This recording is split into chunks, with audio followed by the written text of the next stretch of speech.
Welcome back to our new blog. तो आज मैं फिर से इस मंथ की लास्ट शादी में जा रही हूँ। इस महीने बहुत सारी शादियाँ थी, ये लास्ट शादी और ये मैंने साड़ी पहनी थी। और पारसी तो अपनी दादी के साथ ही चल रही थी। वहाँ हम लोग बहुत जल्दी पहुँच गए थे। यहाँ पे अभी कोई नहीं आया था।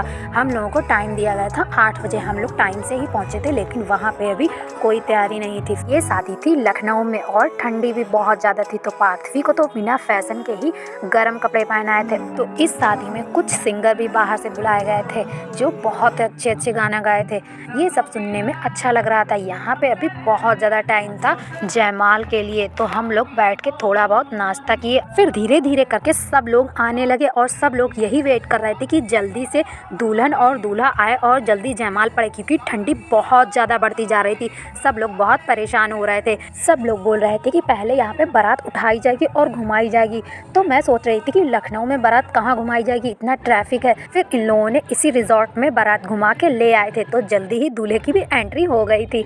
और ये रहा दूल्हा, जिसको शायद भाई गोद में उठा के ले जा रहे थे। यहाँ पे जगह जगह पर हीटर भी लगे थे, लेकिन हीटर की गर्मी बिल्कुल फील नहीं हो रही थी, क्योंकि जितनी रात बढ़ रही थी उतनी ज़्यादा ठंडी बढ़ रही थी। फिर जल्दी ही दुल्हन की भी एंट्री होने वाली थी। तब तक पार्थवी कह रही थी मुझे फ़ोटो खींचना है, तो मैंने उसको कैमरा खोल के दे दिया। उसके बाद होती है दुल्हन की एंट्री, जिसमें भी बहुत ज़्यादा लेट हो गया था। दुल्हन तो काफ़ी सुंदर लग रही थी। मैंने शूट अच्छे से नहीं कर पाया क्योंकि मैं पार्थवी को गोद में लिए थी और मेरी साड़ी भी बहुत ज़्यादा हैवी थी। बार बार उठ के पार्थवी को गोद में लेकर चलना बहुत ज़्यादा दिक्कत हो रही थी। इस वजह से मैं एक जगह पर बैठी ही थी। खाना अभी नहीं खाया गया था। खाना सब लोगों ने बोला कि जयमाल हो जाने के बाद खाएंगे। और ब्राइड की एंट्री तो इन लोगों ने बहुत अच्छे से कराई थी। और एक बात मुझे नहीं समझ में आती है कि दुल्हन के सर पे जो दुपट्टा लेके भाई लोग चलते हैं, इसका क्या मतलब होता है और ये दुपट्टा लेके क्यों चला जाता है। अगर आप में से किसी को भी पता हो तो कमेंट में प्लीज़ बताना।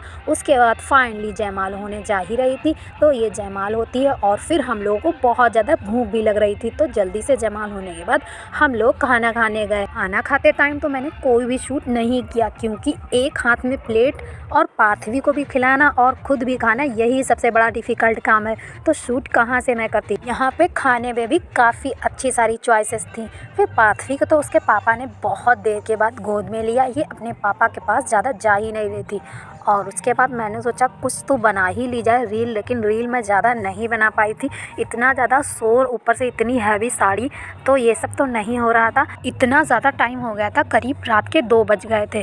हम लोगों को वापस भी जाना था, लेकिन ज़्यादा टाइम होने की वजह से हम लोग वापस नहीं गए थे, यहीं पे रुक गए थे। लास्ट में मैं स्टेज पे गई थी, क्योंकि पापा ने बोला एक फ़ोटो भी हो जानी चाहिए सबकी एक साथ, तो मैं स्टेज पे गई। उसके बाद हम लोग वापस आए। यहाँ पे रूम भी काफ़ी अच्छे अच्छे थे। हम लोगों का रूम भी बहुत अच्छा था। और पार्थवी को तो इतनी रात में भी नींद नहीं आ रही थी कि थोड़ी देर सो जाएं। फिर हम लोग सोते सोते रात के 3 बज गया था। ब्लॉग कैसा लगा कमेंट में ज़रूर बताना। मिलते हैं नेक्स्ट ब्लॉग में, तब तक के लिए बाय बाय।